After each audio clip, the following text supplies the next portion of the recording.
Thank you. Thanks so much for coming here. This is a great crowd. I wasn't sure who would show up, and I was sharing with Jefferson. This is the first time I've presented in person since the pandemic, so this is really exciting to have you all in real life here. So thanks for coming. Before I get started, I just wanted to thank the Salina Arts Center. I have had the pleasure to work with a variety of different curators since I was invited to be here. So it was lovely to have Gretchen Boyum invite me to show my work here out of state, pre-pandemic. I think it was just pre-pandemic. And I was flattered to be invited. This is a beautiful space. I know Ruth is here in the crowd, Ruth Moritz. Had the pleasure of working with Ruth. And then, of course, Jefferson. And I want to thank you. I know it's not easy to shepherd through a project to two people before you, and it's here, and we're putting it all together, so thank you so much. And I know so many of you have invested in me your time and your energy and financially, and so I'm doing my best to give you the best return on your investment possible. So thank you for having me here. In addition to all those folks, I'd like to thank a lot of the supporting cast. Daniel Picking has been super supportive, just getting some of my work up high in the last couple of days, and we're still working on that. Kayla has been lovely at the warehouse. I'm impressed with your footprint here in the city of Salina. And so it's just been really lovely to have those folks supporting me. And then, of course, the welcoming committee. I feel so loved. I think we need welcoming committees everywhere in our life for everything that we do, because I just feel like there is a sense of love in a way that only can be done in the Midwest. So thank you so much, everyone.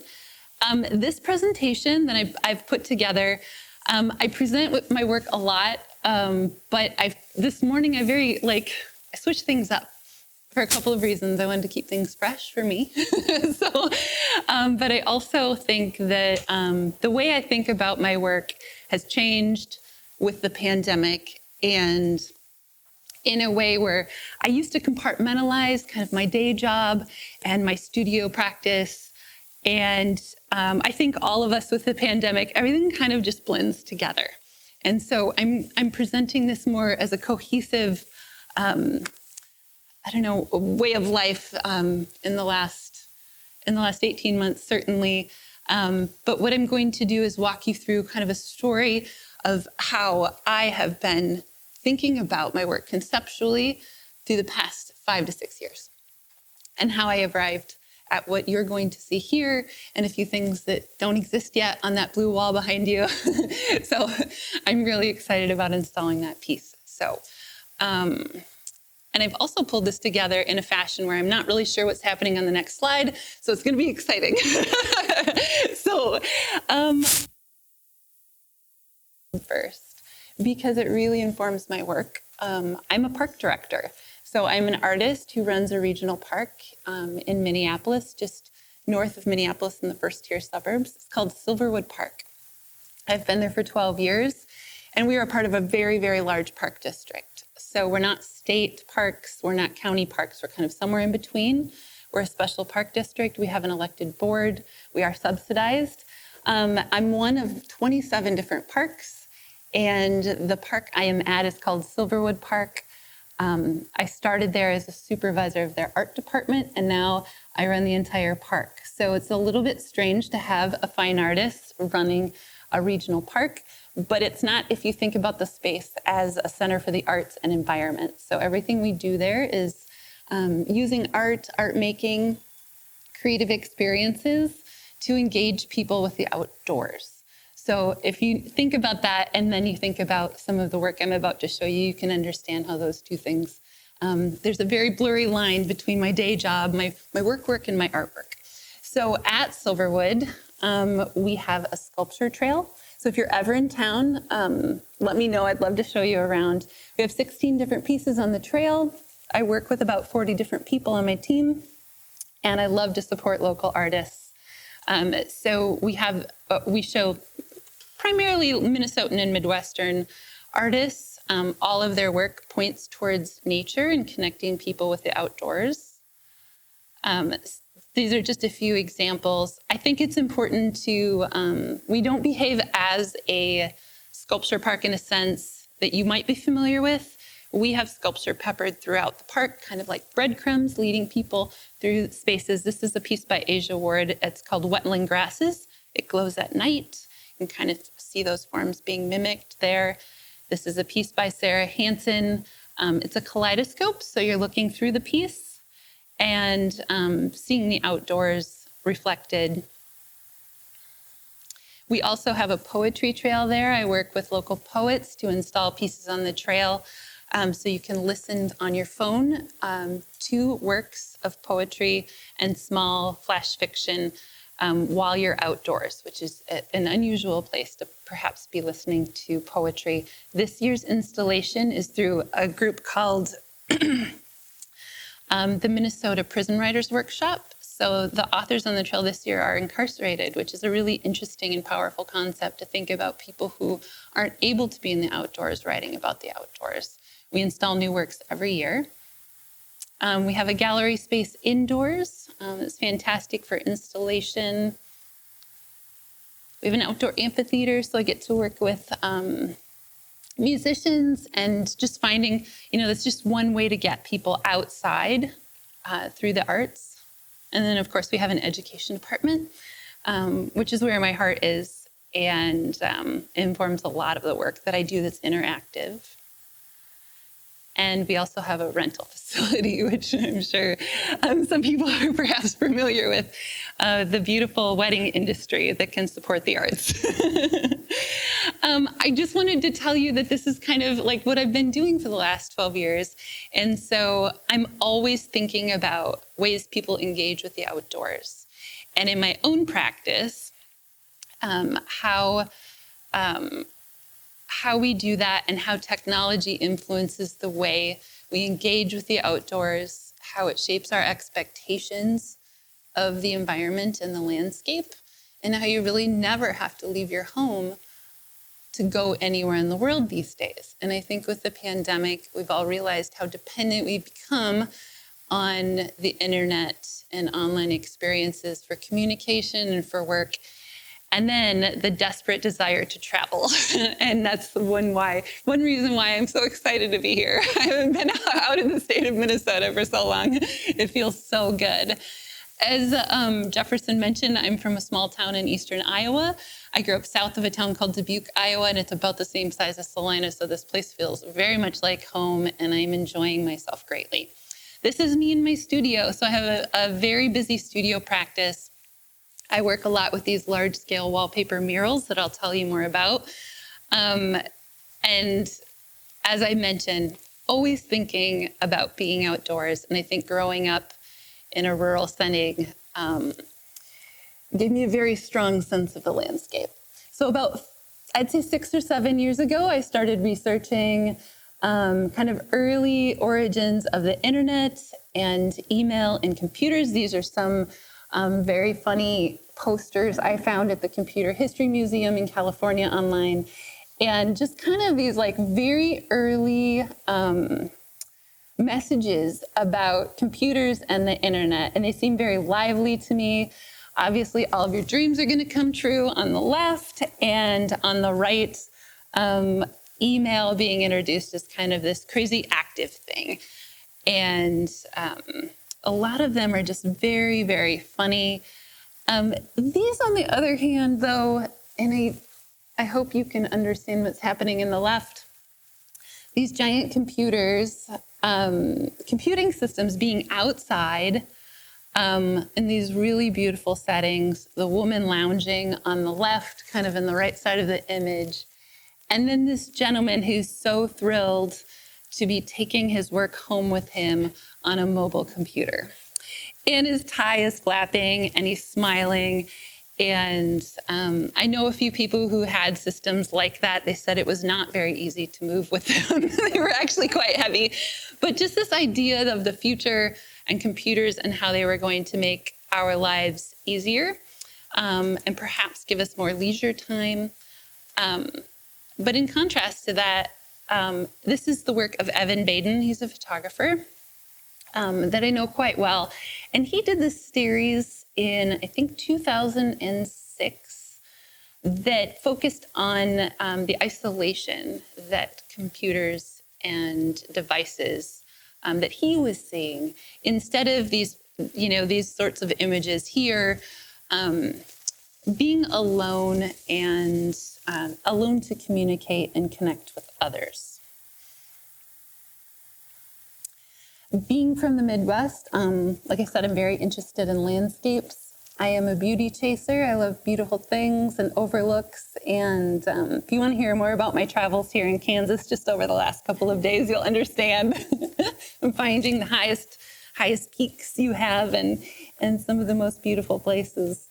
This is just a Google image search of landscapes. And I think it's interesting to do something like this and see what it is that comes up. I feel like many of these photos are void of human presence. You do see some built environments in here, but there's kind of a formula for beauty. And you'll see that throughout my work. I think that we often idealize landscapes or kind of fetishize them. And it's funny to me how we desire these sorts of spaces, especially when we're traveling. That's when I started to become very interested in these wallpaper murals. Some of you have already asked me, where did I take the photos of the clouds out there? I did not. The murals you'll see in the slideshow and that one out there are pieces of wallpaper. These sorts of wallpaper installations, I know I first encountered them as a child. My neighbors had a basement room that had a oceanscape with a sandy beach and a palm tree. And we would go down there. It was the room our neighbor kids' dad watched football in. And we would go down there and we would pretend that we were anywhere but rural Iowa. And we would be on a deserted island. And so kind of that idea of like wanting and longing to be somewhere else, similar to wanting to be on the internet, on your phone, a distraction of some sort to escape. This is funny to me, like, of course you want to take a bath on a mountaintop, And so this concept of having the outdoors, indoors, I have a really goofy sense of humor. This is funny to me. Or being somewhere that, you never would be on a couch. And so these murals, I just became obsessed with them. And thinking about the landscape, I also love maps. I love elevation maps, and I love thinking about the texture of a landscape. As I said, I went out to Coronado Heights the other day, and I was remarking, I'm like, this is just incredible. What is this space doing out here? Why is it here? But these, I started working with GIS analysts who were had these this information about the topography of places, and maps that had this gridded mesh, and basically this is kind of an elevation map, and so these sorts of maps and information and this sort of mesh is used for in Google Maps, in video games. It's kind of this infrastructure that's below the image that's draped over top of it. And I'm sharing all of this with you. This isn't always things that you're going to read in my work. You'll see themes and threads of kind of the way I'm thinking or questions. I use art to kind of investigate. I'm a very curious person. So these are just kind of my wonderings while I'm making work. This piece is 4 by 12 feet, and it is a photo mural. It's wallpaper. You could have this in your home, except I went and I cut away the digital mesh into this wallpaper. And so the triangles that you see that are white, that's the wall behind the piece. So I have removed the mural and created the digitized kind of the rock structures. Also making them look like gemstones. And again, just this kind of idealized beauty or fetishizing the landscape. And you'll notice, like in this mural and the murals I'll show you next, there's a formula for beauty here. There's often kind of this, there's a mirrored water, beautiful sunsets, symmetry. And then everything seems to be in really high focus. No people. These two are about 8 feet high by 6, little smaller murals. Again, I did the same thing. I find these murals wildly entertaining because there's always some sort of like large flower in the foreground. These dandelions are like 3-4 feet tall, you know. And again, horizon line, mirrored waters, like lovely skies, and some sort of focal point that is like this like rock mountain structure. I'm a waterfall chaser. Do you have waterfalls here? No? A few? Okay, good. I was like, I didn't want to rule it out, but like, so this one again is quite large. This is like 9 by 12 feet. I love waterfalls. I love water and thinking about how water moves through space in the path of least resistance. It helps me understand the topography of the land. I'll get more to rivers in a moment, and some of the river you have here in town I'm fascinated with. I also draw. I actually consider these drawings. I'm just drawing with a different tool. These landscapes, I'm using some 3D rendering software and some mapping imagery and thinking about land as a specimen. So just taking a very, I don't want to say small, these are not small, a parcel of land and then modeling it, rotating it, and thinking of it as drapery. Perhaps you can kind of sense that in maybe the one on the right even more, like this image blanketing that framework that we were looking at before. This is graphite and colored pencil. I'm also taking this sort of topography from NASA has some really great information. This is from Mars and manipulating the elevations through software. Again, this is colored pencil. Often these sorts of images and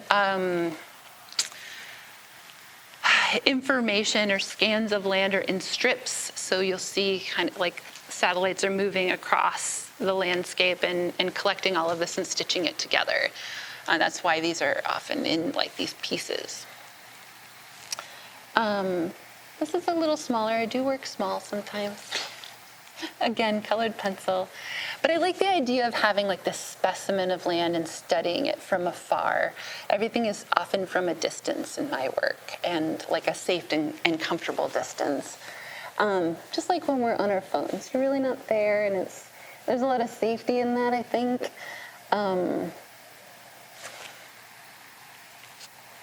This is colored pencil and carbon paper on wood. I'm using images from real life, from different planets, from video games, and never really sharing which one's which. And then using carbon paper to actually make a copy of an image. So drawing on top of carbon paper, maybe you're familiar with typing and making a copy. There's a really nice waxy quality to some of that old blue carbon paper. And so like that replicating an image or removing yourself through one more layer of replication. This is a part of that series. And then I started working bigger with my drawings. This piece is drawn directly on the wall. I really started to enjoy thinking about the ephemeral nature of things existing in a space and then being washed off or erased off. And This was through a state arts board grant where I was able to work with a GIS analyst, and she pieced together a bunch of areas, iconic locations of Minnesota, to create this fictitious landscape that I created a stencil, applied it to the wall, and then drew over top of it to have this model, this landscape. A lot of our spaces in Minnesota that are iconic are where land meets water. We have, I don't know if you know, we have lots of lakes, easily over 10,000. And so a lot of vacation destinations are on Lake Superior or along the Mississippi River. And wherever there's like topography, like elevation change. I'm interested, like when we do travel, where do we go? And why do we want to go there? I go places, waterfalls. I love good overlooks, dramatic landscapes, and perhaps that's, I'm not alone there. This is an overview of the Mississippi River near Winona, Minnesota. And so the blue area you can kind of see, if you can imagine, is like an overview of the water. And then again, I'm using this like lace-like mesh framing to like those points where those lines intersect are where there is a measurement between the satellite and the land to create these elevation maps. So again, I created a stencil, applied it to the wall, and then I worked over top of it with a blue marking chalk that's used in construction. I love the blue sky, it's kind of water, and then I love using materials that indicate like structures or domestic materials. There's a close-up of that. And then when this piece was done, I washed it off the walls. And it just went down the drain. Their board could not figure out how I was ever going to commodify that. Luckily, I live in a beautiful state that supports the arts through a lot of grants, and so being able to do something of this scale and document it was wonderful. Another piece at the Rochester Arts Center in Rochester, where I used information of their landscape there, and this is where I started thinking about experiencing the landscape while you're not looking at it. Like, these rectangles are mimicking, I don't have a whole lot of photos of the windows that are behind you if you're looking at it, but looking away from nature to see nature.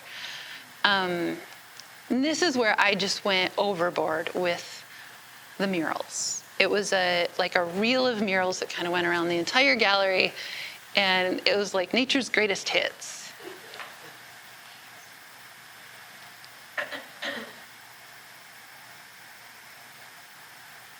That's really what was going on outside. It was not the warm tropical landscapes. Boo, winter. But I love these murals because it feels like you're there. There's something about it that, like, I would have friends over and we would do like photo shoots of like laying on this completely different. This piece is applied to a window in between two interior spaces. This is a college in St. Cloud, Minnesota. I really started working with the theme of the Mississippi River a lot. I love that river. I have not lived far from it my entire life. I live very close to it right now, and there's something just very peaceful and calming about that water. And so this college is on the Mississippi River, but they really don't pay much attention to it. And that interests me too. Some river towns embrace their rivers and some don't. And so I punched holes in this paper. I don't have any close-up images, but I took those like points, and then I punctured holes with a tool that makes a really nice hole in a variety of different sizes, and then the light kind of came through, a very celestial kind of look at it, as though like you're in the stars. You're kind of looking down on this river. There's a similar piece that was vertical and a very, very long piece. It's like 30 feet long. And during the riverboat days, when people would travel on the Mississippi in a riverboat, there were maps called ribbon maps that were for, not for navigation of the captain of the boat, but more for the people on the boat to know where they were while they were traveling. And so it was on a scroll, and they would roll it, and you could see where you were as you were traveling or where you were about to go. So I was thinking about that and checking out some of those maps at libraries and historical libraries, and then created this piece that was kind of hung in a U shape. There it is. It's in the tiniest gallery ever. It's like the biggest piece in the smallest gallery. And so it's... getting it in there was tricky, and getting it out of there was trickier. Again, I started branching into some more public works. This is in the Marquette Building in Minneapolis. It's illuminated, kind of similar imagery of the river. That building's very close to the river. It's about 14 by 17 feet, quite large. And then I started folding paper. There was a point in my life where I just started really wanting to use my senses. I was just craving texture, and this was pre-pandemic, and thinking about my work at the park and my practice in my studio, and how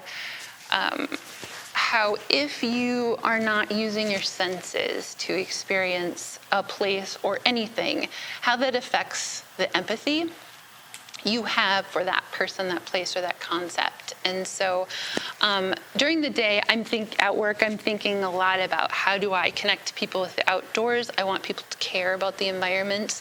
I think if you don't have a positive experience in the outdoors, why would you advocate for it? And then how is that different from an online experience? And if you're not using your senses to have environmental empathy is difficult. It's difficult. It's not impossible, because I think that online experiences connect you to other people and other places and other concerns in the world in that way. But I think you're missing something if you're not out there feeling it, smelling it, and experiencing it in a physical way. So I started taking these murals, because I can't stop using the murals, and folding them, and using line as, or fold as a line. And this was through a fellowship called the Jerome Emerging Artist Fellowship, which was really about taking your practice to the next step, exploring ways of doing that you hadn't perhaps had the means to do financially or through time. And I started experimenting with folds that were mimicking two things: map folds, thinking about expanding and contracting space, and then also how nature folds objects. And so there's a fold called a Murray fold in mapping that mimics, it's like a way to get that whole thing in your pocket. And then also it is how leaves are in buds and then expand. And so you'll see this in poppy petals, and nature has a pretty good way of storing things. And we have taken a lot of cues. And so these are not exactly that fold. I've abstracted it a bit. I love origami, and I love thinking about that expansion and contraction of space. This little piece is like a little gem. This is about 4 by 4 by 3, maybe. It all folds down, and I think if I just ate this, I would be a perfect human being. It's just like this, there's something about it that's just spot on, and I love that image in that piece. I've shown all of these pieces together. It's a heck of a lot of mural in one space, but just kind of experimenting with some of these pieces, which brought me to this piece that's out here. I was a part of a program called the Minnesota Artist Exhibition Program that's in the Minneapolis Institute of Arts Museum in Minneapolis, just such a wonderful opportunity to finally take what I was working with, all those folded murals, and create something that was larger, that I had the resources to create. So in this show and the pieces that will be here, I started moving towards not only having the texture and using like these images from domestic materials like wallpaper, but also like how we move through space, how do we know where we are, and how we relate to where we are. Is it theater behind us? Is it something we're interacting with? And have we lost our sense of direction? I know I rely on technology to get me places, but how do we know where we are? So this piece they are murals. It mimics a backdrop, like a theatrical backdrop, but also kind of a waterfall. I'm using this similar folds as I was in the past, but creating kind of this cascade, like this undulation of paper across the floor. And you can walk behind it as well and kind of have that like backstage experience, kind of like a behind the scenes experience.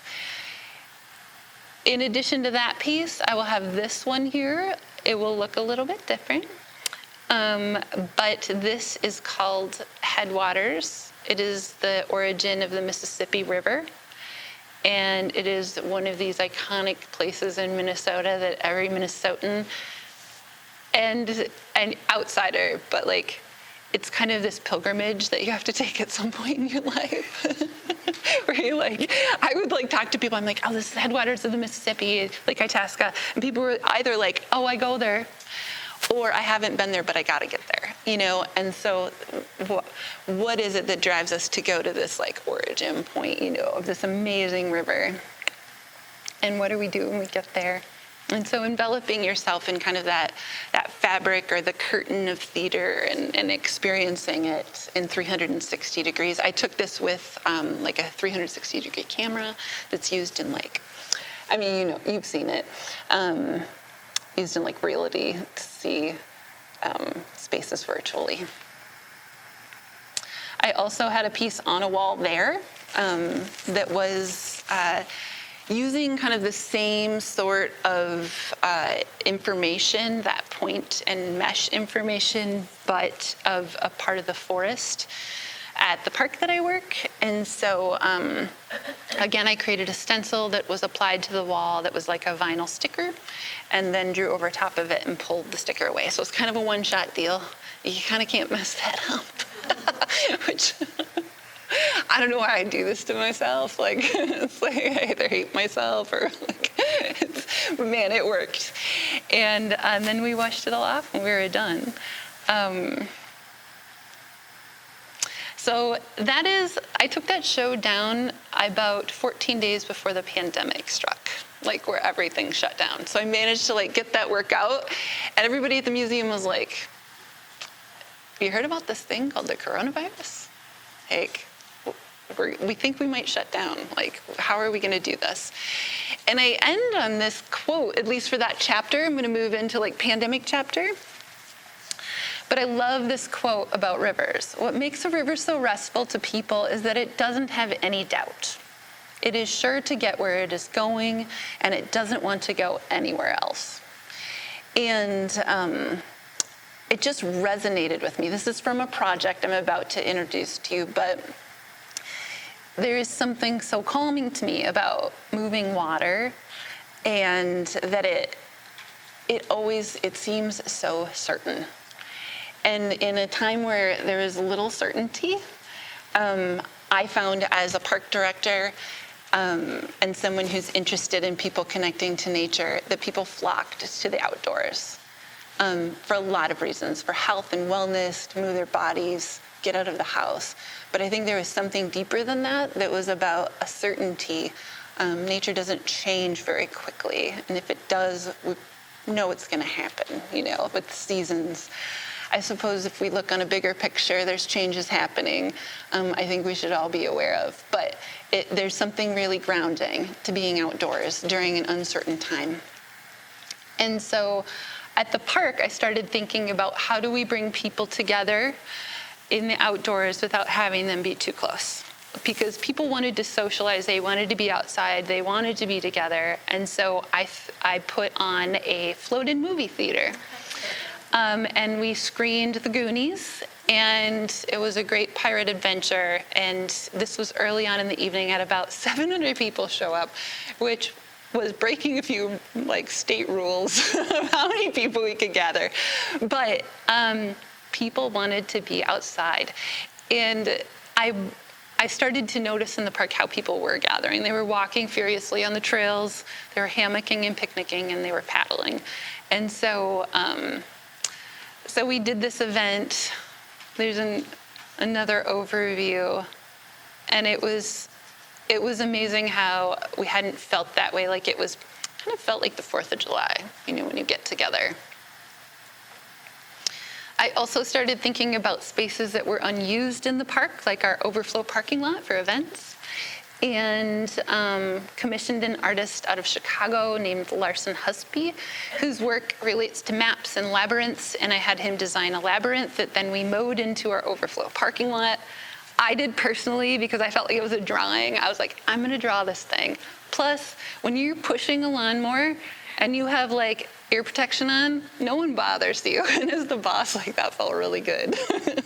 So I would mow this once a week and take care of the drawing. But this labyrinth had 2 entrances and 2 exits. You never came in contact face to face. It was one-way traffic only. And these are hands, so it was called Touching, Not Touching. And so it was this was a custom labyrinth for the pandemic. And then at the end of the summer, we mowed it all down, and the grass became quite tall with flowers in between it, and it was lovely, and people came all over to see it. During Pride Festival in 2020, I created these. I love flying kites. And so I created these kite tails that went across the Franklin Avenue Bridge over the Mississippi River. I didn't ask permission, and they got cut down after 24 hours, but that's okay. So someone has my kite tails. But I managed to get some of these images before they did. And it was just really lovely, and I just think that public art during the pandemic is just one way for people to connect with the arts when we weren't able to go inside and see the arts. I was fortunate to receive a grant from the Forecast Public Art organization to put on this project during the pandemic that worked. I had 9 different artists have a 1-hour residency on a boat on the Mississippi River. It's called the Minneapolis Water Taxi. And so they tootle people between a couple of places on the Mississippi. It's a 6-person boat. They were still able to operate during the pandemic, and artists were dying to work together. And I was dying to work with artists. So this is where I started to do a little more curatorial work. This duo here, Bianca on the right and Jacob on the left, they are a sound duo, experimental artists who call themselves Beatrix Jar, and they had a podcast during the pandemic, and so they had they did their season finale on the boat. That's the captain. It was so great. And we talked about music, and it was really, really fun. And then this artist, Bart Buke, he is a puppeteer and lantern artist, and he floated lanterns on the Mississippi in Minneapolis, and kind of had a few friends on board. Artists just wanted to hang out with their friends and create, and that was lovely. And so we kind of played with light and form on the boat, and then lit these lanterns and set them out onto the water. There are 9 artists. I'm not going to show you them all, but this on the left is Anna Metcalf, and she's a ceramicist. Her husband is a musician, and they invited this percussionist on board. She created vessels, ceramic vessels that we then filled with river water to create an instrument that could be played by the percussionist. So everybody had a different twist on what they did when they got on board. I was able to pay them and afford the boat and then document the whole thing, and it just was such a fantastic experience. So I'm going to end again on this quote, because when I was invited here to come to Salina by Gretchen, anytime I go somewhere, I'm like, do you got any good rivers? And she was like, boy, do I have a story for you. And she told me about the Smoky Hill River. And so I thought about this quote. Like once I saw it, I was like, what makes our river so restful is that it doesn't have any doubt it's sure to get where it's going, and it doesn't want to go anywhere else. And now being in town and checking out the Smoky Hill River and knowing the efforts, the Friends of the River, and how this river has, been bypassed, and the efforts to get it, moving again, really interested me. And help it get where it's going again.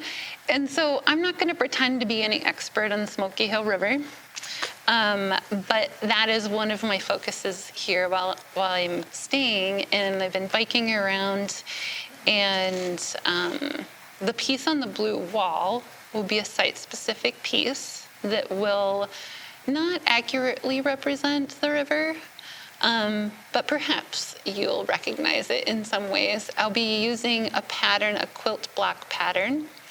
And if you look back on that wall, there's just a little sample of paper that I have some of the materials that I'll be attaching and fixing to the wall.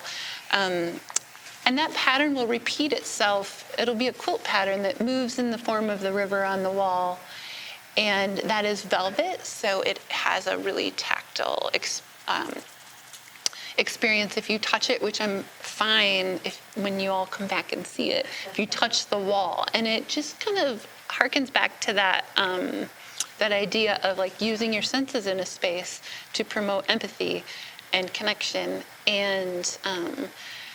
And I want that sort of interaction. And I think of the Smoky Hill River as having this path that it's worn through, the environment. And it's still there. It's just not obviously running or moving. But it's created this, this kind of, it has this scar on the landscape. And it's still there. And so I'm thinking about that sort of topography and elevation, and using your senses to experience that space, even if we're inside. But we're so close. So that's where I'm headed in the next week. I have one more week here.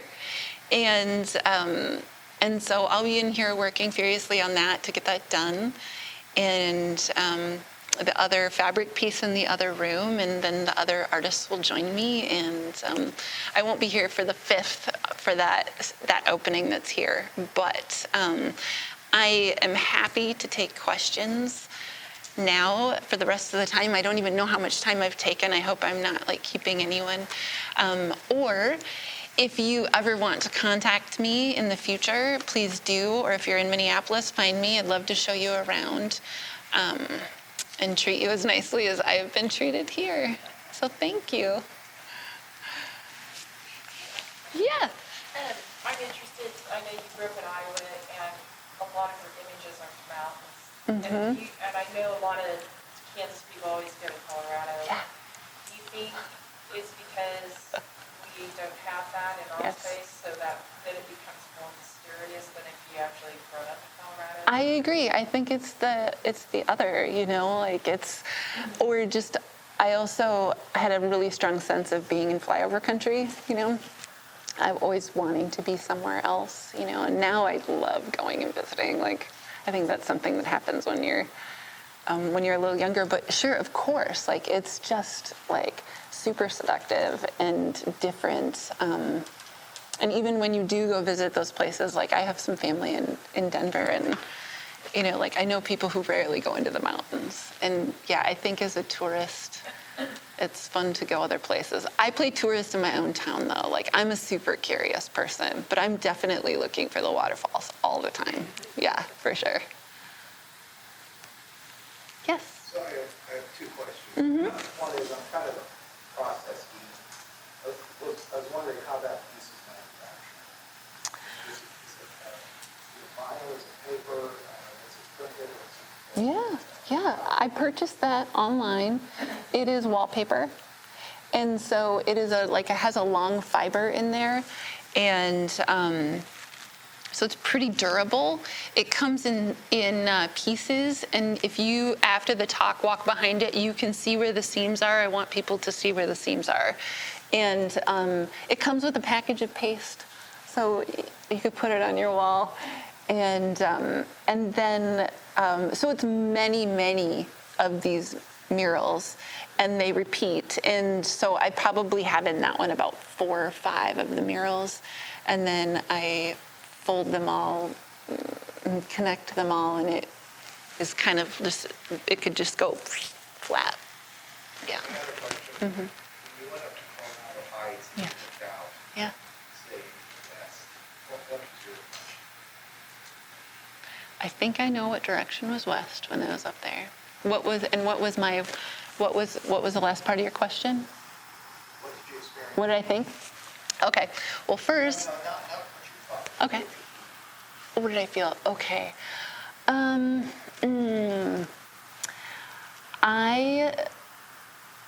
I felt like I was in video games, like it's a third person viewer, you're kind of that like all present, like I could see so far and it was so high up and it was so beautiful. And I could soak it all in, and I understood where I was in a way that I didn't when I was lower. And then I met these wonderful people up there who I had this lovely conversation with, and they pointed things out to me that I wouldn't have known being a tourist. Like, I guess it's always windy here. And it wasn't that day. And that was my first day here. So I was just like, man, it's so great here. I mean, I don't mind the wind, but they were like, yeah, do you see that? Everybody's burning today because you can. And do you hear that combine? You'd never be able to hear that up here. And so just kind of pointing out some of those things that I wouldn't have picked up on, those finer things I didn't sense or tune into. But man, it was beautiful. I just loved it. And it looked like a patchwork quilt. And that's one reason why I think I'm using a quilt block. Because it's just felt so comforting to see all of that grid. It was just lovely. I loved it.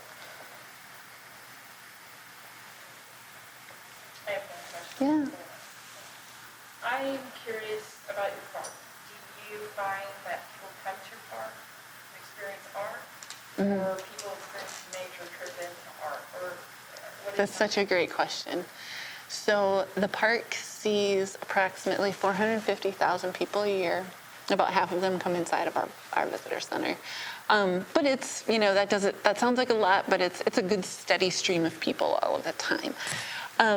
I love it there because some people come there to see the art, but the majority of people do not. And that is what really excites me is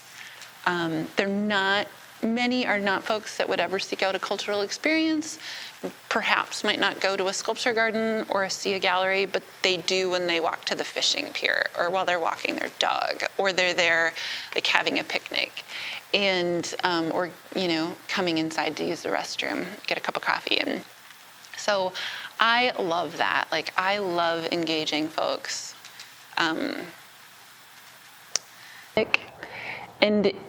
And I'll get on my soapbox for a second.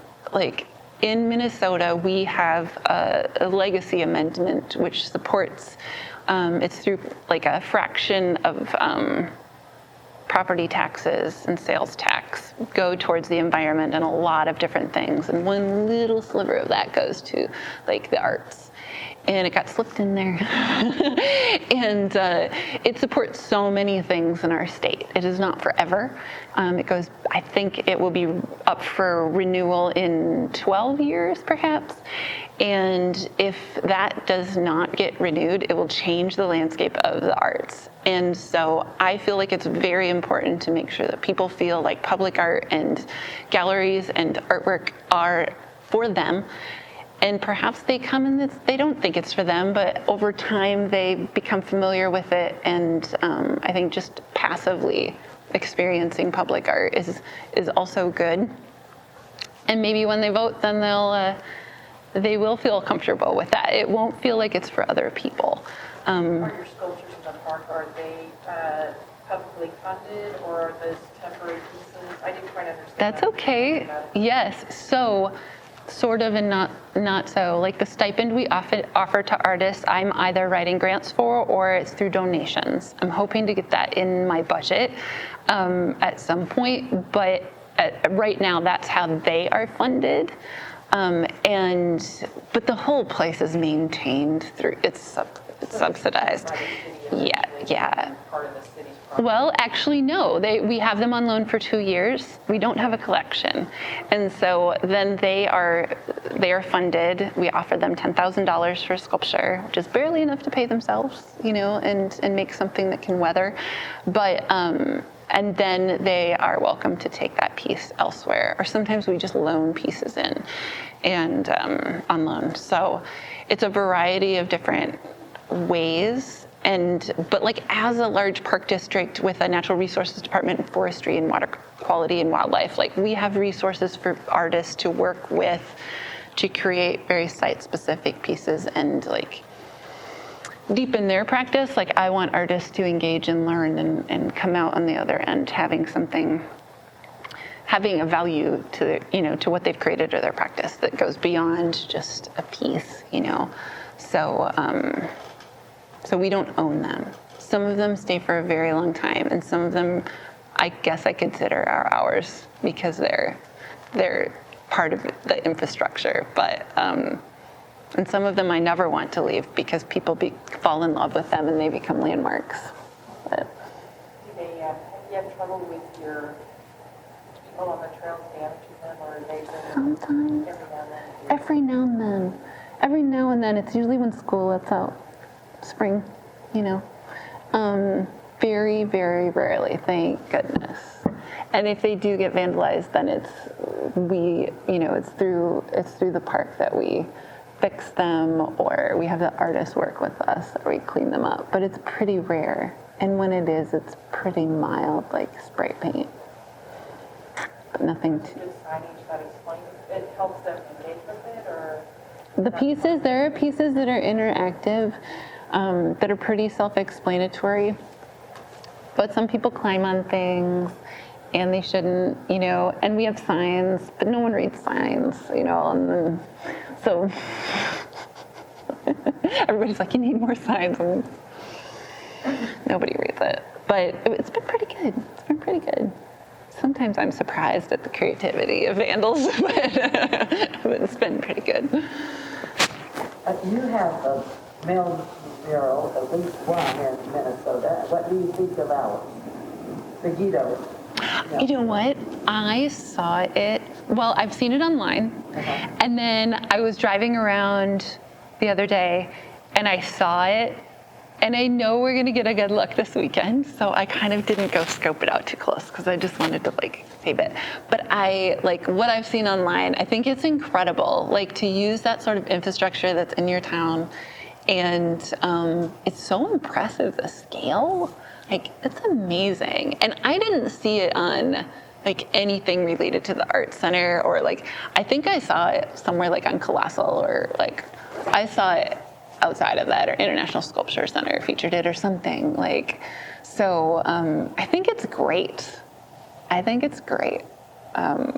can't wait to get a good look at it and learn more about how it was done. Yeah.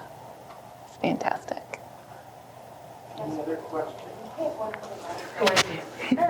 Do you find with Minnesota supporting the arts that as your school, has that made it more everyday for people and more acceptable? Or do you think it's just like most places that there's a struggle with some of that?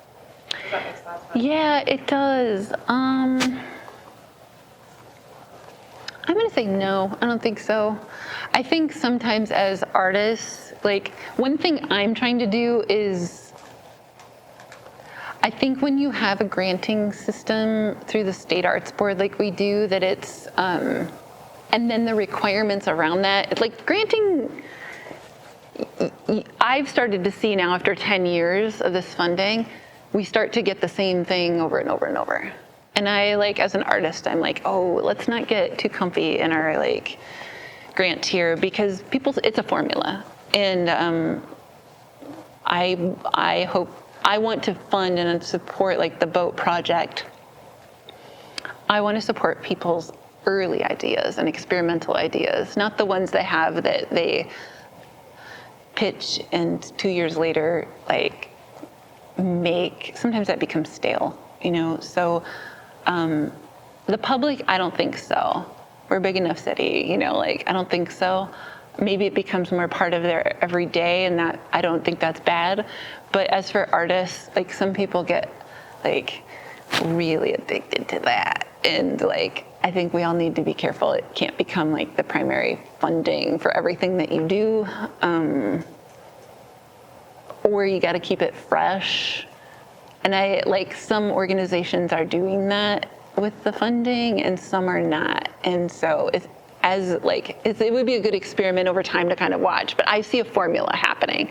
I'm like, oh, you're hitting all of these notes and everything's starting to look the same or being shown the same way. And as a creative person, like, I get bored. Thank you so much. Please mark your calendar, November the 17th. Next lunch and learn will be with Mark Burkhouse, who's another participant in our 3 shows here in Landscape.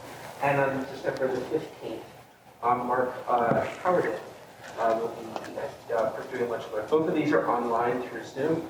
But please, thank you so much for joining us, Alyssa. And we all encourage you, please, let's applaud.